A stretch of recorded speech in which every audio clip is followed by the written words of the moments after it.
Hi everyone, today we'll learn how to add page numbers in Google Docs. So load the page, then go to the insert, then go to the page elements, then page numbers. You'll see four options.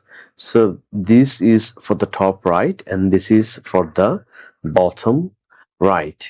If you want to start it from the second page of the document, you click this. Okay, we'll just go with this, the normal one.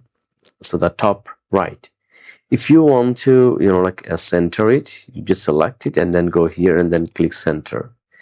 If you want to put left align, click here and it's going to be do left align. Let's go back to the right align. Okay, there are a couple of options that you can choose. Let's select you want to do header format. If you want if it's a header, you can change like how it appears from the top. You can just change it. Let's select right now it's 0.5. You can put 1 inch. Okay, same goes for the footer. You can put it change how it goes from the bottom.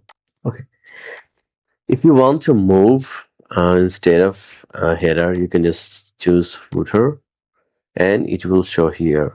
So this is how you use the page numbers in Google Docs. If you like the video, please thumbs up and subscribe to our channel. Thanks a lot.